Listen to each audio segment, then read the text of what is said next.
Bonsoir à tous, merci de votre fidélité, bienvenue dans votre émission. La problématique de la résistance antimicrobienne en Guinée est le sujet du jour. L'Organisation mondiale de la santé a déclaré que ce phénomène est l'une des 10 plus grandes menaces pour la santé. Elle est une crise de soins de santé. Si nous négligeons ou n'agissons pas maintenant pour résister à la résistance, 4,1 millions de personnes en Afrique pourraient décéder d'ici 2050. Qu'est-ce que ce phénomène qui menace la santé mondiale signifie? Qu'est-ce que les chercheurs et scientifiques nous proposent?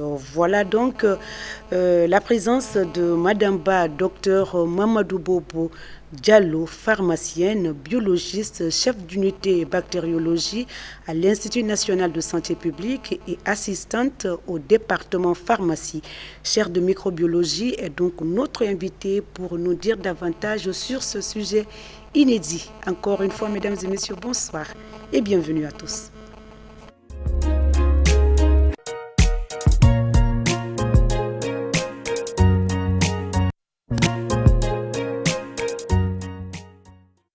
Retour sur le plateau de Dites-moi tout docteur, 55 minutes pour parler de notre thème du jour, la problématique de la résistance aux antibiotiques en Guinée.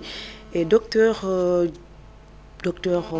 Diallo, docteur Mamadou Bobo Diallo est notre invité. Docteur, la résistance aux antimicrobiens constitue, comme je le disais tout à l'heure, une menace croissante. Si on y prend garde, la santé mondiale est compromise. Et votre présence donc sur ce plateau, c'est pour nous proposer des mesures idoines. Qu'entendez-vous la RAM, ou encore appelée résistance antimicrobienne? Merci Madame Sissoko. Bonjour Madame Sissoko, bonjour chers téléspectateurs. Donc, comme vous venez de me le présenter, je suis Madame Ba, docteur Mamadou Bobo Diallo. Je suis le chef d'unité de bactériologie au laboratoire national de référence. D'accord. Et en même temps, je suis assistante au département de pharmacie à la chaire de microbiologie. Donc, concernant la RAM, quand on parle de RAM, ça veut dire résistance antimicrobienne. Résistance antimicrobienne, ça veut dire que ce sont les microbes qui résistent. Et quand on parle de microbes, c'est tellement vaste. Ce sont les virus, ce sont les bactéries, ce sont les champignons, ce sont les bactéries. Eux tous qui résistent aux médicaments qui existent.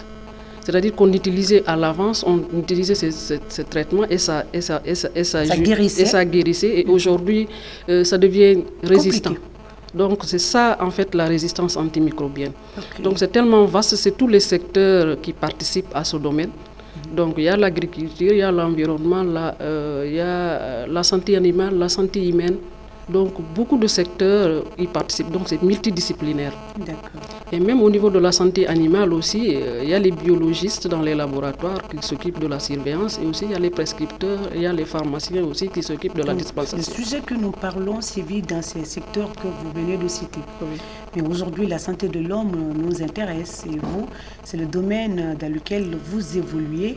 Et alors, quels sont les dangers de ce concept, la RAM, encore appelée la résistance antimicrobienne? Cette résistance antimicrobienne constitue une menace croissante pour la santé et compromet surtout le développement. D'accord. Donc, elle réduit non seulement l'efficacité des médicaments, de sorte qu'il devienne difficile ou impossible de traiter ces infections. Et ça augmente les maladies. Et elle associe une augmentation de ces maladies au niveau de l'homme et de l'animal. D'accord. Et en plus, il y a la perte de production dans l'agriculture, dans l'élevage et aussi dans l'aquaculture. Ok. Docteur Ba, vous avez parlé, la résistance antimicrobienne existe au niveau des bactéries, au niveau des virus, des champignons, etc. Est-ce qu'il y a... Expliquez-nous, parce que c'est un sujet qu'on n'a pas encore développé sur ce plateau. Et vous êtes notre première invitée pour nous parler de ce sujet que moi j'appellerais inédit. Alors, il y a une différence entre la résistance antimicrobienne et la résistance antibactérienne. Est-ce qu'il y en a une différence? Si oui, parlez-nous-en. Bon, quand on parle de résistance antimicrobienne, là, tous les microbes sont dedans. Mais quand on parle de la résistance antimicrobienne, c'est un domaine de la résistance antimicrobienne. Qui concerne les virus, qui concerne les champignons, qui concerne les parasites. Voilà. D'accord. Ok, docteur. En quoi donc ce concept, ce phénomène affecte-t-il la santé de l'homme? Vous avez dit tout à l'heure qu'il y a ceux qui s'occupent, les sauveurs des animaux aussi, se battent dans ce sens pour améliorer également la qualité. Mais nous parlons aujourd'hui, nous parlons de l'homme. En quoi ce concept, ce phénomène affecte-t-il la santé de l'homme? C'est qu'en fait, chez l'homme ou chez l'animal, elle peut provoquer des infections plus difficiles à traiter. Parce qu'avant, on pouvait traiter ces infections très facilement parce qu'il n'y avait pas de résistance. On va se focaliser sur l'homme parce que nous, on ne sait pas les virus qui se trouvent chez les animaux, mais on sait qu'il y a les virus chez l'humain, c'est-à-dire les antirétroviraux, il y a les bactéries, il y a les champignons.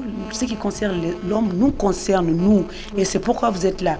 Les animaux, on ne saura pas comprendre, ça va être un peu confuse dans ma tête, peut-être que chez les téléspectateurs. Donc chez les hommes, ça, non seulement ça diminue l'efficacité du traitement, parce qu'auparavant, on avait... S'il y a une sensibilité, ça devient très facile de traiter les pathologies. Et cette difficulté de traiter, ça entraîne une augmentation de la dépense des soins. Du traitement. Ça augmente aussi la durée de l'hospitalisation et aussi ça augmente le taux de mortalité dans nos hôpitaux. Aujourd'hui, c'est une préoccupation pour vous, les chercheurs et scientifiques. Aujourd'hui, on a dit que c'est une préoccupation mondiale. En quoi aujourd'hui ça concerne? Dans mon intro, je l'ai dit.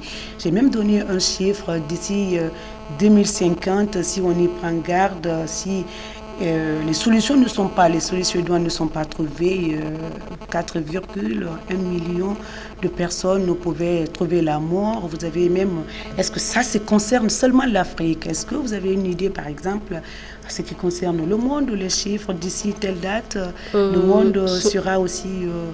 Oui, parce que selon l'OMS aussi, d'ici 2050, si rien n'est fait, on passera de 700 000 personnes qui meurent chaque année à 10 millions de personnes dans le monde. D'accord. L'Institut aujourd'hui, l'INSP, l'Institut national de la santé publique, prend ce concept, en tout cas, la résistance antimicrobienne, comme un combat aujourd'hui pour aider la population à réduire de façon drastique la consommation des antibiotiques.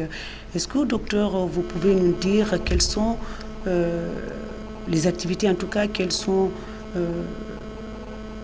aujourd'hui la préoccupation majeure de l'INSP, en même temps, vous, les pharmaciens, chercheurs, etc. Ok, merci. Aujourd'hui, c'est vraiment une préoccupation dans ce pays parce que nous avons beaucoup de défis à relever. Mais je commencerai surtout par ce qui a été fait depuis. Parce que depuis 2019, nous avons commencé à l'élaboration du plan d'action qui est multisectoriel. Donc ça concernait tous les ministères. Et ce plan d'action a été élaboré et validé techniquement et politiquement. Ensuite, nous avons élaboré le guide de surveillance qui a été aussi révisé et validé techniquement.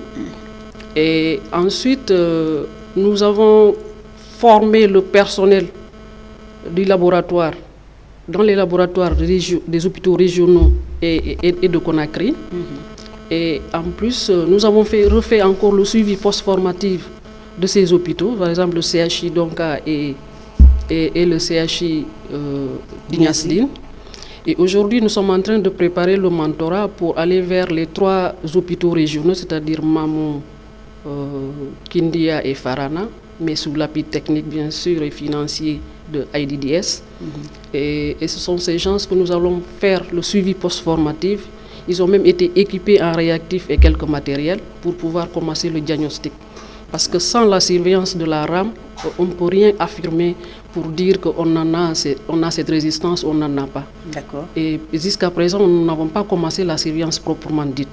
Mais seulement à l'INSP, depuis 2019, nous répertorions tous les germes que nous identifions Et tous ceux qui sont identifiés ont fait l'antibiogramme. Donc il y a la sensibilité et la résistance. Nous répertorions sur une base de données. C'est ce qui nous permet d'avoir une idée par rapport à la résistance de ces antibiotiques, de ces germes. Est-ce qu'on peut avoir un exemple de maladie qui a résisté un peu à un médicament qu'on utilisait auparavant et aujourd'hui qui n'a plus d'efficacité? En fait, ce sont les germes qui résistent aux molécules utilisées. Donc nous avons des entérobactéries, par exemple, qui sont dans le type digestif, qui sont des germes commensaux, mais qui peuvent entraîner beaucoup de pathologies graves, mais qui peuvent être des porteurs de BLSE, par exemple. Ça, c'est les bêta-lactamases à spectre étendu.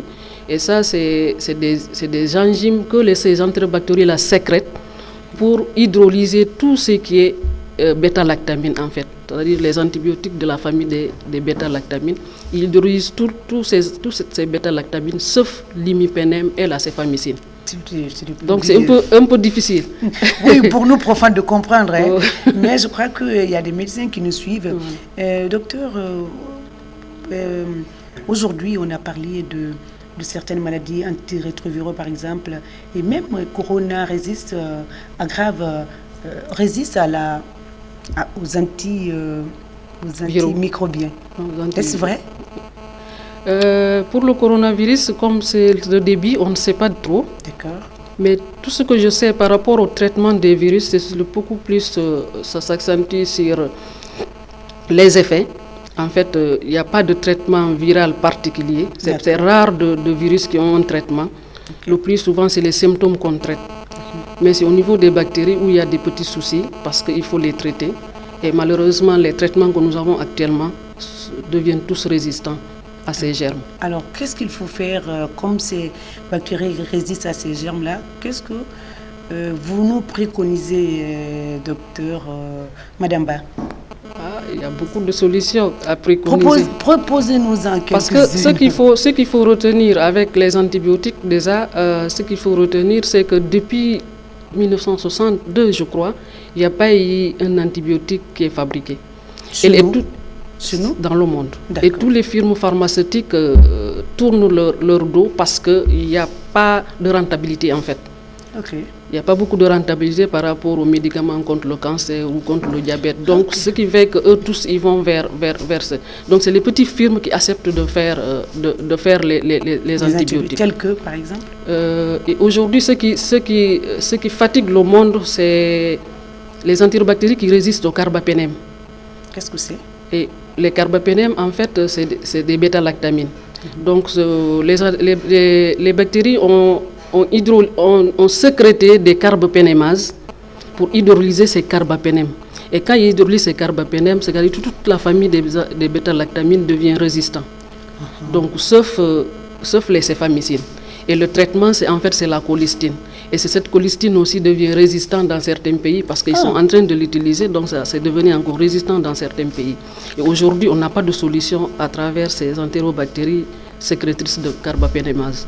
Alors, docteur, si ça continue comme ça, qu'est-ce qu'il faudrait faire en tant que spécialiste, chercheur scientifique? Et en plus, ce que je voudrais attirer, c'est qu'il y a une résistance aussi croisée avec les autres familles, comme les quinolones, les aminosides.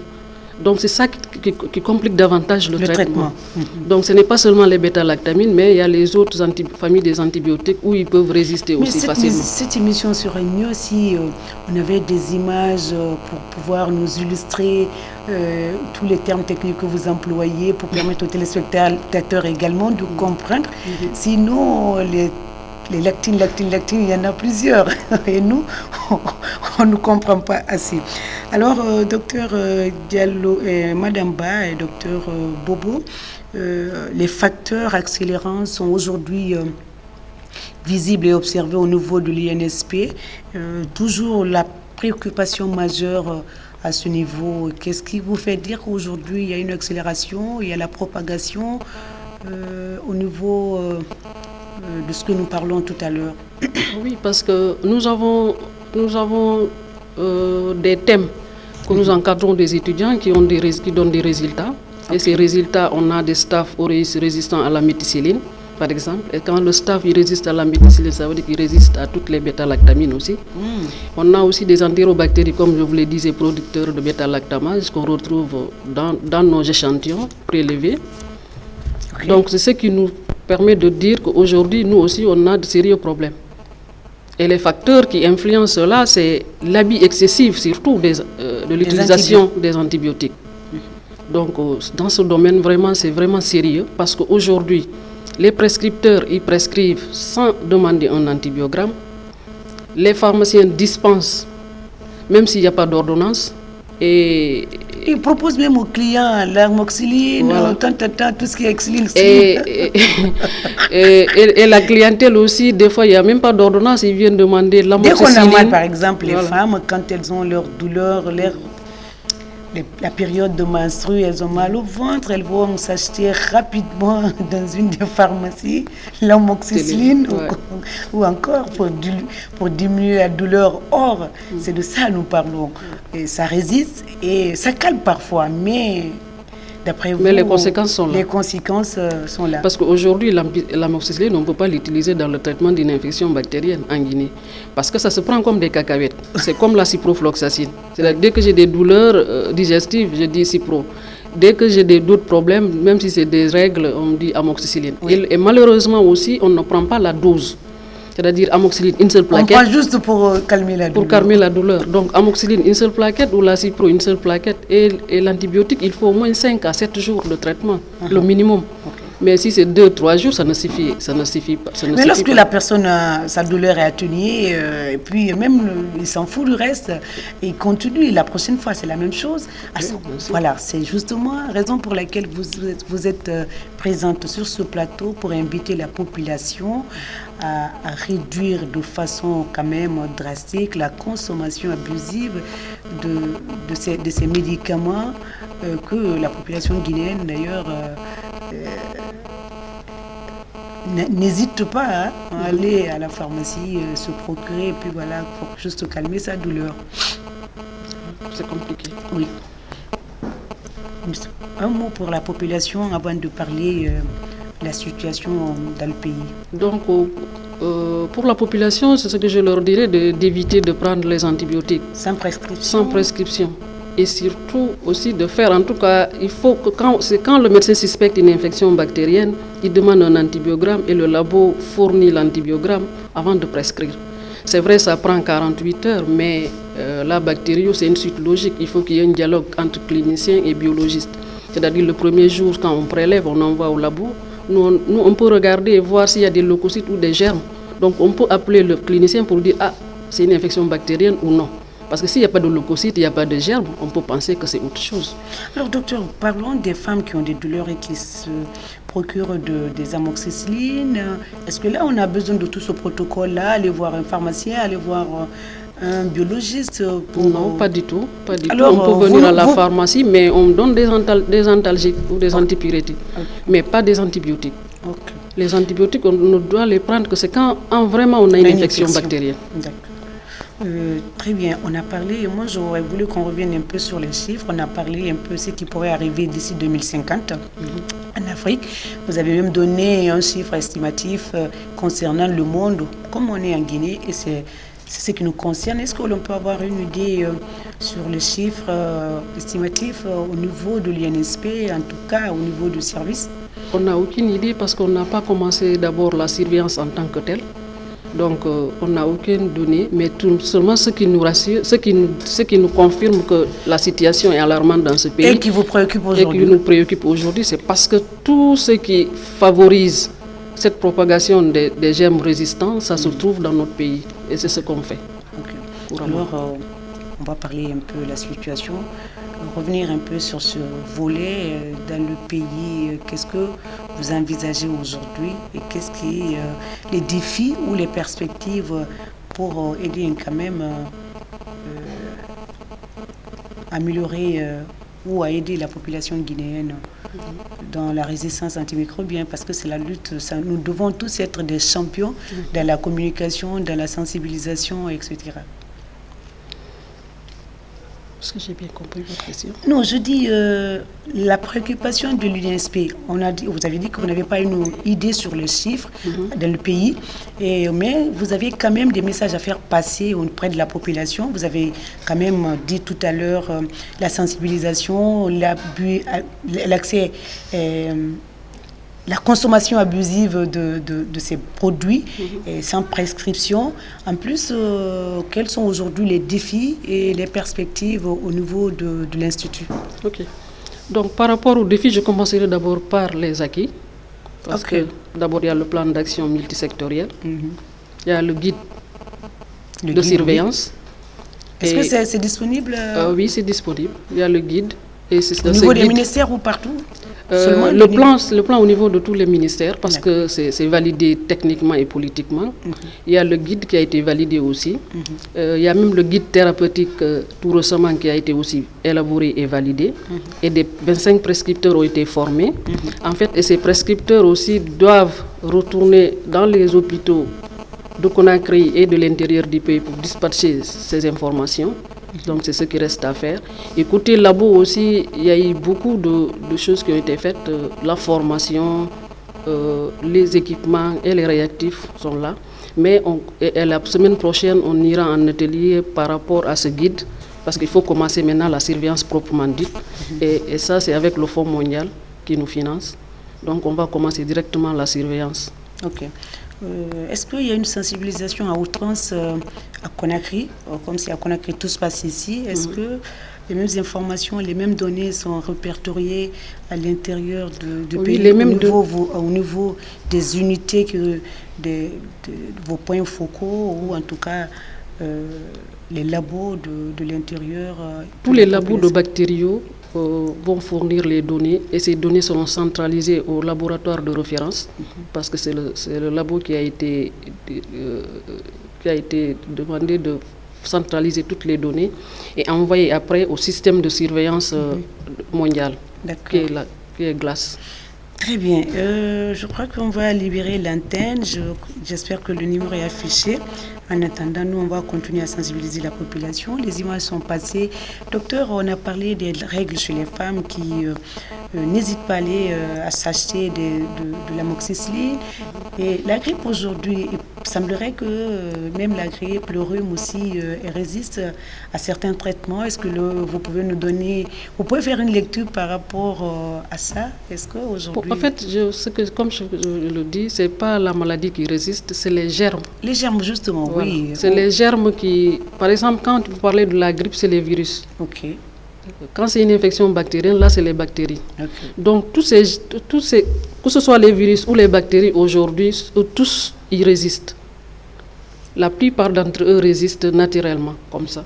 Donc, suite à des modifications génétiques, ils deviennent résistants au fur et à mesure. Maintenant, ces germes résistants qui sont là à se propager d'une personne à une autre, ou bien de l'animal à un homme, ou bien au niveau des aliments, en fait. C'est ce qui crée surtout le danger, en fait. C'est parce que ces germes peuvent se propager d'une personne à une autre, ou bien de l'animal, ou bien vers l'homme. D'accord. Aujourd'hui, en tout cas, le combat est engagé au niveau de l'INSP pour trouver des mesures, ou mettre en place des mesures idoines pour la population. Qui vous accompagne? Vous avez cité un partenaire. Quels sont vos partenaires? Nos partenaires, il y a l'OMS, il y a Expertise France, il y a AIDS et il y a le Fonds mondial. C'est seulement cela. On va... Donc, moi, j'aurais voulu que la résistance antimicrobienne, antirétroviraux, antibactéries, vous allez encore revenir pour permettre aux téléspectateurs. Voilà, les images défilent. En tout cas, on voit que ça, je ne sais pas ce que ça signifie. L'Organisation mondiale, en tout cas, alerte la population de prendre des dispositions. Sinon, c'est ce qui pourrait arriver d'ici 2050 dans le monde, en Afrique. En Guinée, on n'a pas encore de chiffres.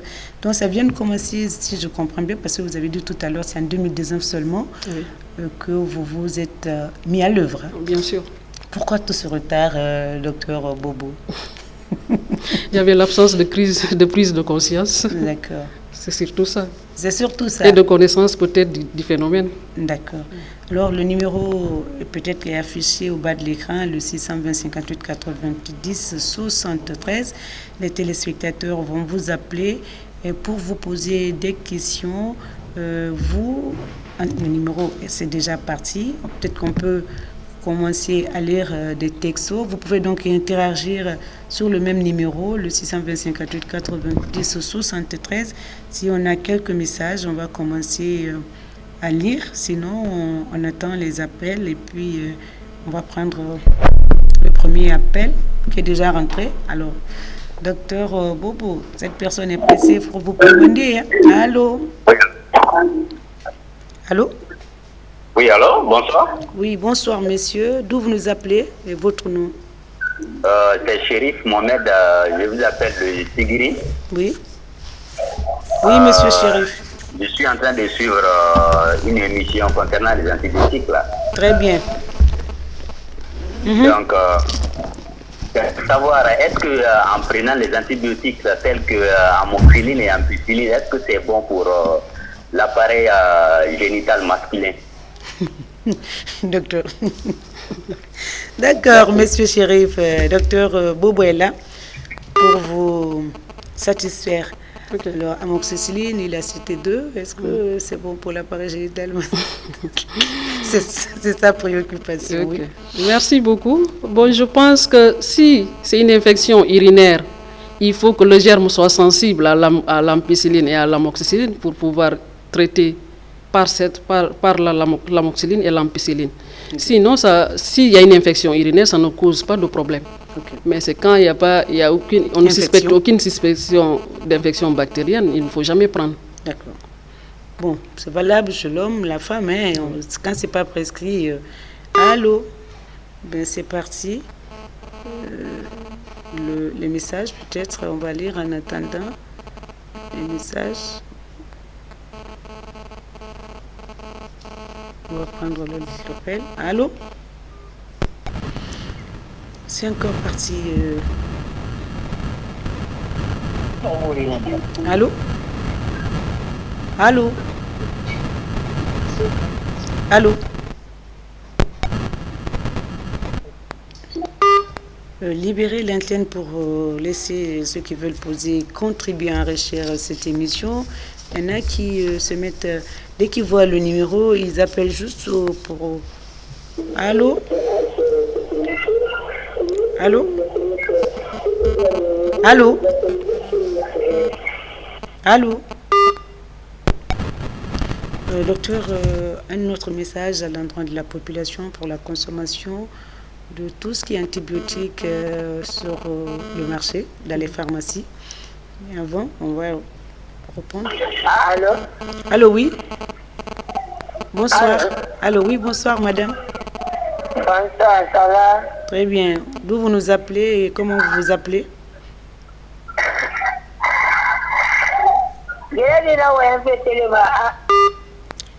Mon Dieu. Docteur. C'est ce que je dis. Même les enfants, ils voient le numéro, ils appellent pour ne rien dire. On n'a pas besoin de ça ici. On a besoin de ceux qui veulent enrichir, contribuer, poser des questions aux invités. Pas pour s'amuser. Allô? Allô? Allô, oui, bonsoir, monsieur. Docteur, un autre mot avant d'autres appels. Ça rentre, mais malheureusement, c'est... Allô? Allô?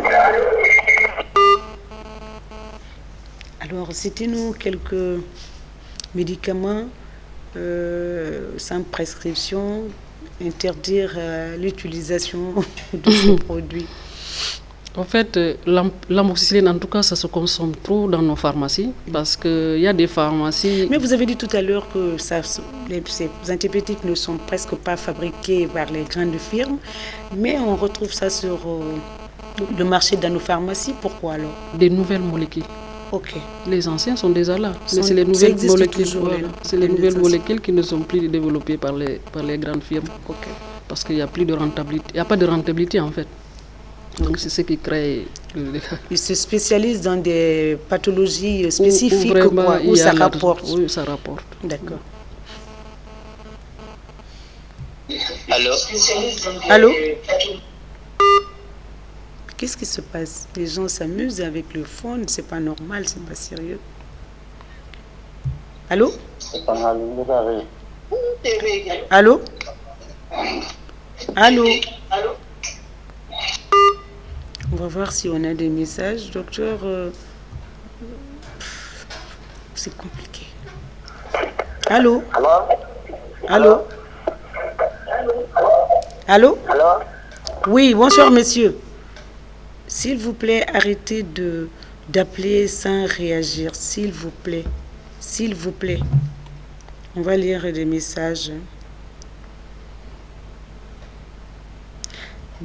On va lire ce message. Bonjour docteur, je veux savoir qu'est-ce qu'il faut pour traiter une fièvre typhoïde. Ça, c'est le message qui commence à tomber. Salut Madame Ba, c'est Tcherno Amadou Bari, biologiste depuis Kindia pour le traitement avec les antibiotiques est long. Par rapport aux autres familles, je veux travailler avec vous si le besoin est là. Je vous remercie. Ah, docteur, ça c'est pas une question. Ça c'est normalement on doit lire ce message là après l'émission. Après l'émission, docteur Bobo, c'est moi, Mahamoudouli depuis Mali Yembérin. J'aimerais savoir est-ce que les antibiotiques agissent sur les virus. Donc il faudra noter.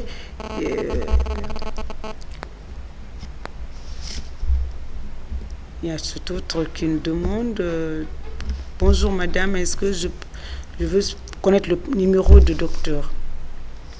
On lui communiquera après. Ou bien on peut afficher à l'antenne? Non. Après l'émission, on va vous communiquer par message le numéro de docteur. Bonjour madame, est-ce que je peux avoir le numéro? Ok. Docteur, est-ce qu'on peut répondre à ces deux questions d'abord avant de parlez-nous de l'hépatite B, docteur. Il a aussi demandé. Madame Ba, c'est Tcherno Barry, biologiste.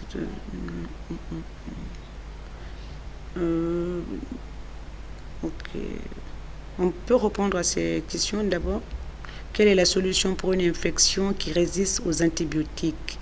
Docteur, les trois questions, on va les répondre et puis on va prendre... Le premier, c'était quoi? Parce que j'ai pris quand même les antibiotiques agissent sur les virus.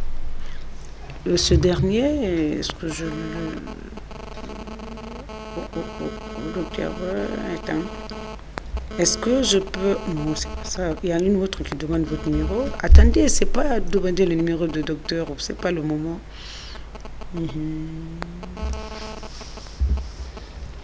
Donc, essayez de répondre les deux premières questions et puis on va continuer. Donc, pour ce qui concerne les antibiotiques agissent sur les virus, je dirais non. Les antibiotiques n'agissent que sur les bactéries. Donc, les virus aussi, c'est une autre classe. Donc, ce n'est pas comme les bactéries. Et le plus souvent, les virus, il n'y a pas de traitement. C'est surtout le traitement symptomatique qui existe. C'est vrai, il y a des antiviraux, mais ce n'est pas tout ce qui est viral qui est un médicament en fait. Et celui qui a demandé qu'est-ce qu'il faut pour traiter une fièvre typhoïde, vous avez la question? Pour la fièvre typhoïde, il y a beaucoup de médicaments qui peuvent traiter la fièvre typhoïde, mais il faut faire une coproculture d'abord. Et si on trouve les salmonelles, il faut identifier et faire l'antibiogramme. C'est à l'issue de cet antibiogramme qui nous dira que c'est quel antibiotique qui est sensible aux germes. Mais on ne peut pas s'hasarder à écrire un antibiotique comme ça. Il faut d'abord faire une coproculture, c'est-à-dire on prélève les selles, on fait une coproculture dans le laboratoire, on identifie le germe. Si c'est une salmonelle, on fait l'antibiogramme. Donc c'est à l'issue de ce résultat que le clinicien pourra prescrire un antibiotique pour le traitement du salmonelle. Alors, qu'est-ce qu'il faut pour traiter une infection? Et la dernière question. Qu'est-ce qu'il faut pour traiter une infection?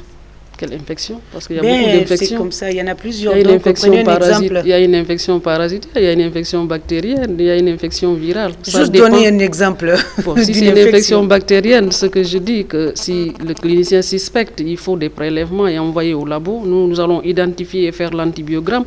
C'est à l'issue de ça que le clinicien pourra prendre la sensibilité. L'INSP, allez-y.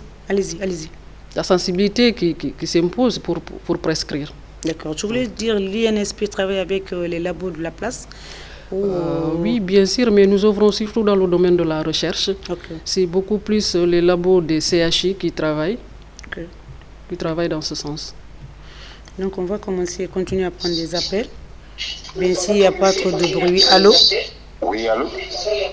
Bonsoir monsieur, votre nom, d'où vous nous appelez? Éloignez-vous de votre poste téléviseur, s'il vous plaît.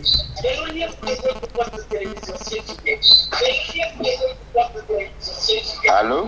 Allô, oui, bonsoir. Votre nom? Vous allez bien? Très bien, votre nom?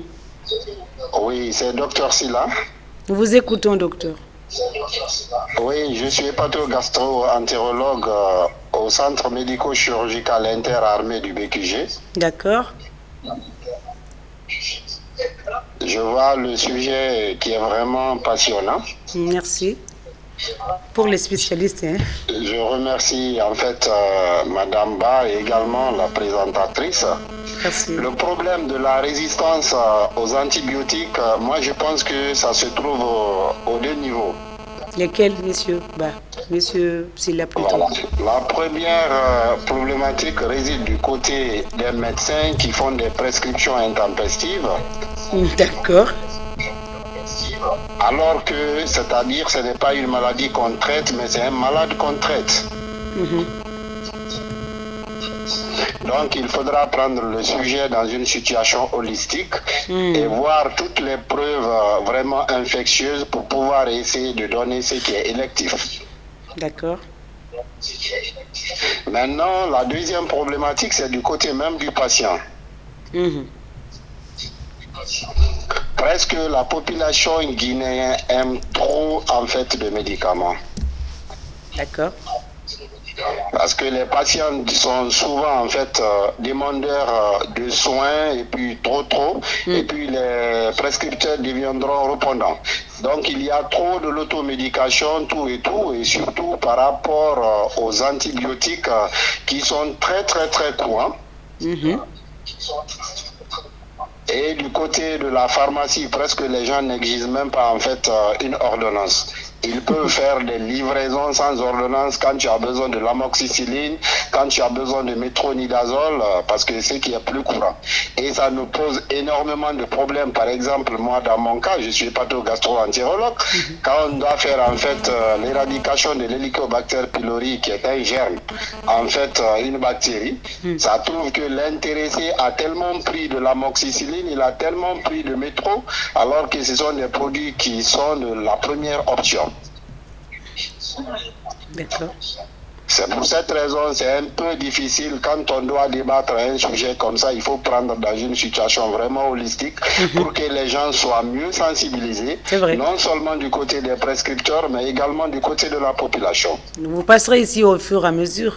Aujourd'hui, nous avons une pharmacienne. Un autre jour, on va inviter un autre spécialiste pour nous parler de son service et des cas qu'il rencontre.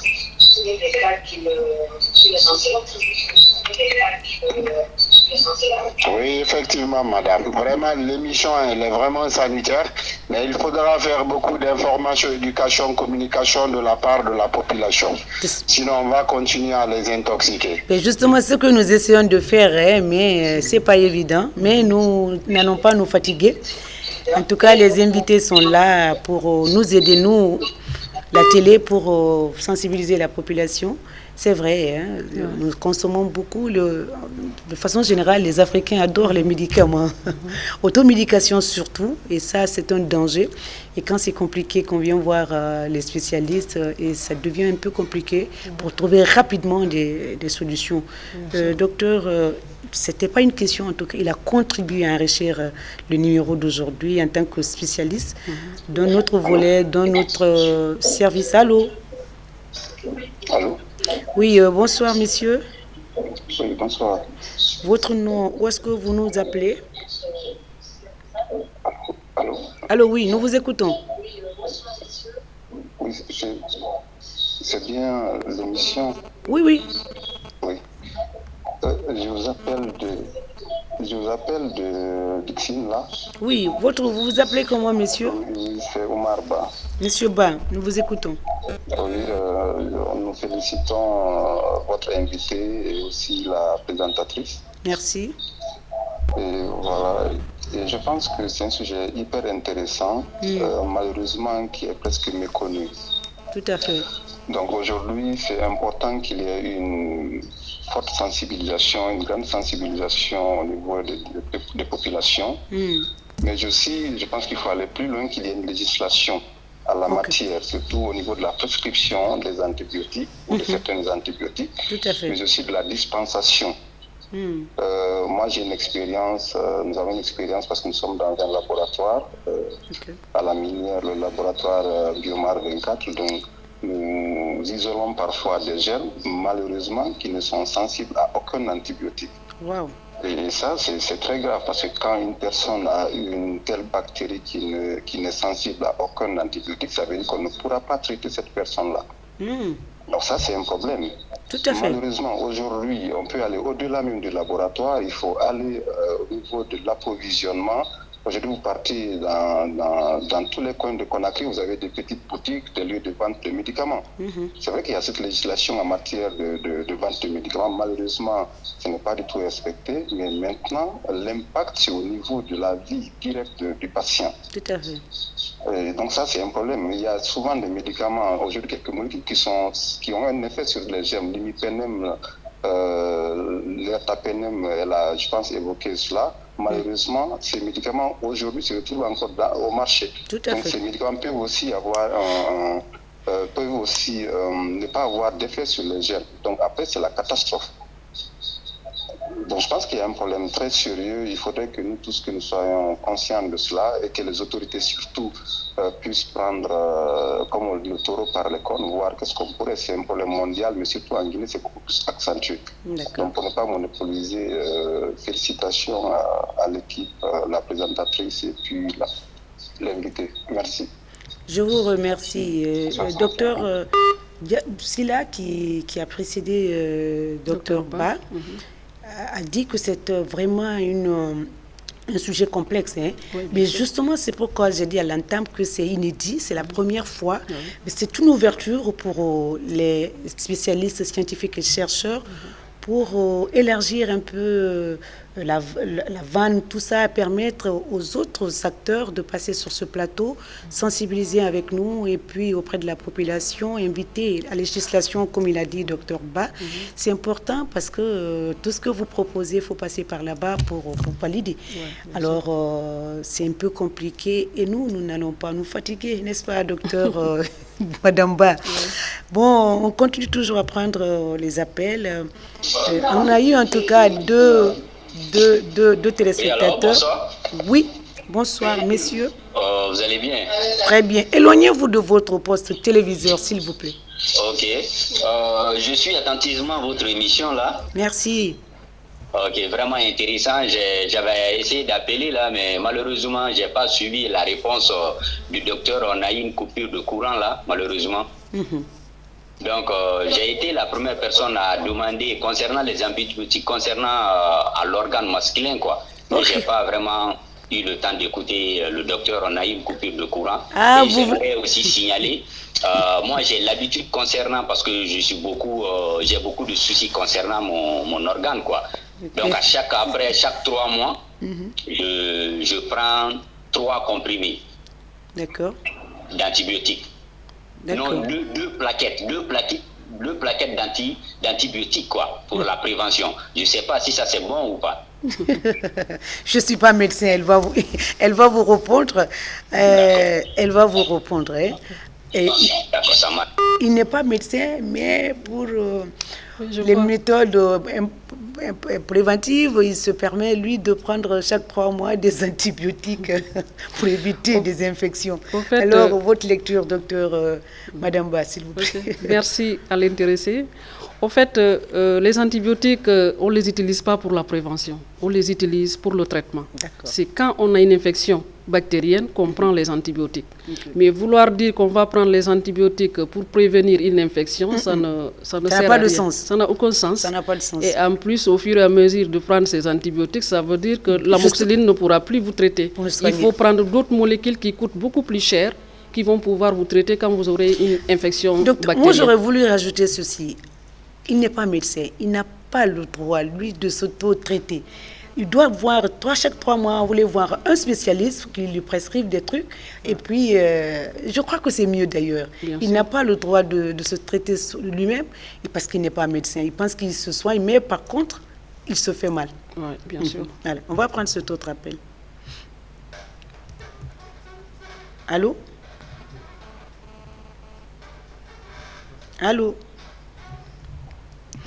Alors, il pense se soigner. Est-ce qu'on va pas lire quelques messages parce qu'il y en a beaucoup? Bonjour docteur, c'est Souma Salifou. J'aimerais savoir si une personne remarque des douleurs musculaires, est-ce qu'il est nécessaire d'utiliser des produits non prescrits par le docteur ou qu'est-ce qu'il faut pour sauver? Qu'est-ce qu'il faut? Il sent des douleurs au niveau des articulations. Qu'est-ce qu'il faut dans ce cas de figure? C'est que notre seul souci, c'est de ne pas prendre des antibiotiques s'il n'y a pas d'infection bactérienne. Voilà. C'est tout notre souci. Okay. En fait, si tu as des douleurs, tu peux prendre des antalgiques. Mais pour prendre des antibiotiques, il faut que le médecin le prescrive en principe, dans les conditions normales. Et pour que le médecin aussi le prescrive, il faut qu'il demande un antibiogramme. D'accord. C'est surtout ça le fondamental. D'accord. Automédication, docteur Silla l'a dit, automédication, le Guinéen est champion, on est champion dans ça. Et, docteur, c'est le moment de faire passer ce message en tant que médecin. Dites-leur que ne prenez pas de médicaments si ce n'est pas prescrit par un médecin. Elle, c'est juste nous apprécier que l'émission est formidable. Et puis, elle est jusqu'à Daboundi. Merci à vous également. Docteur, bonsoir. Je veux savoir, est-ce que vous êtes... Attendez, on va prendre des appels, les messages. Docteur, on ne cesse de demander votre numéro. Est-ce qu'on pourrait leur donner tous votre numéro? Allô? Allô? Bonsoir, monsieur. Vous allez bien? Très bien, votre nom. Éloignez-vous de votre poste téléviseur, s'il vous plaît. Éloignez-vous de votre poste téléviseur. Éloignez-vous de votre poste téléviseur, s'il vous plaît. Alors, c'est pas agréable à l'antenne. Rappelez-nous si vous essayez de nous joindre toujours. Docteur, il y a beaucoup qui demandent votre numéro et j'espère que docteur Ba va pas, Monsieur Ba va pas se fâcher. On demande le numéro de docteur. Ben, ce ne serait pas possible parce que c'est le numéro de la télé. Et nous n'avons pas nos numéros privés ici, malheureusement. Allô? Allô?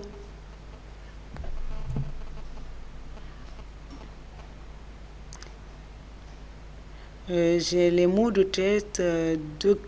Attends, justement, quand c'est...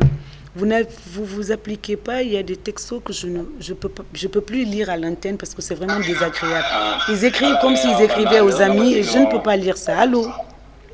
Allô? Oui. C'est pas possible. On va continuer à sensibiliser. Docteur, je disais quoi d'ailleurs par rapport à la sensibilisation, interdisez à l'automédication.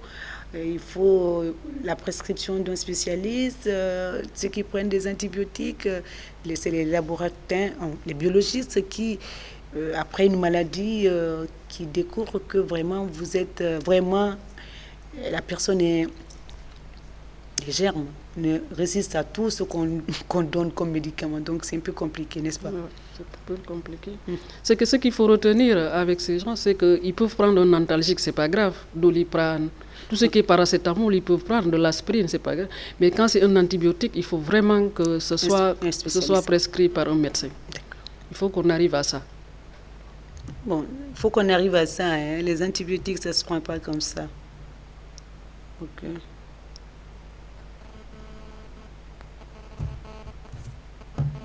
Allô? Allô? Allô? Oui, bonsoir. Bonsoir, ça va? Très bien. Votre nom, où est-ce que vous nous appelez? Allô, oui? Nous vous écoutons. Éloignez-vous de votre poste téléviseur. Éloignez-vous de votre poste téléviseur, s'il vous plaît. Alors, tant que vous voulez vous regarder à la télévision et poser des questions, Nous, ça fait un bruit désagréable. Nous ne pourrons pas, docteur ne pourra pas comprendre les questions. On va vous couper. Désolé, c'est pas méchant, mais c'est parce qu'on ne comprend pas ici. Allô? Allô? Allô, oui, bonsoir, monsieur. Bonsoir, madame. D'où vous nous appelez? Comment est-ce que vous vous appelez? Je vous appelle depuis Dubreka et moi, c'est Nouba Kamara. Monsieur Sedouba, vous avez une question? Je suis déjà à votre émission à la télé. Vraiment, c'est une bonne initiative déjà. Merci. J'aimerais juste poser une question à votre invité. Allez-y, rapidement. En fait, elle a parlé d'une infection bactérienne. Elle avait dit déjà que 3 jours ne suffisaient pas pour un traitement bactérien, je crois bien. Si j'ai une bonne mémoire. Si. J'aimerais savoir combien de jours pourra suffire pour un traitement bactérien, ou bien si c'est juste 3 jours d'injection, ou bien si c'est 6 jours ou 7 jours. J'aimerais qu'elle m'éclaircisse déjà ce passage. Bon, c'est la dernière question qu'on va prendre, docteur. Essayez de répondre à la question. Je vais essayer de répondre, bien que je ne suis pas prescripteur. Oui. Donc, c'est un domaine très vaste, parce que ce sont les médecins qui prescrivent. Mais tout ce qu'il faut retenir, qu'avec l'antibiotique, il faut au minimum au moins 5 jours. Sinon, c'est 7, 14. Il y a aussi des infections qu'on peut même aller jusqu'à 21 jours. Des infections des sites opératoires. Le dernier mot, on a fini, docteur. On n'a plus de temps. Un message à la population et puis pour clôturer l'émission, on a fini. Merci, docteur Sidibé. Merci, madame Sidibé, de m'avoir donné la parole. Par rapport à ça, je demanderai à toute la population d'éviter de prendre les médicaments, c'est-à-dire d'éviter l'automédication en fait, en un moment. Okay. Parce qu'ils n'arrivent pas à différencier c'est quoi antibiotique et antalgique, donc c'est vraiment compliqué pour eux de faire de l'automédication. Il faut éviter aussi d'aller dans le marché parallèle pour acheter ces médicaments. Il faut toujours aller vers les pharmacies.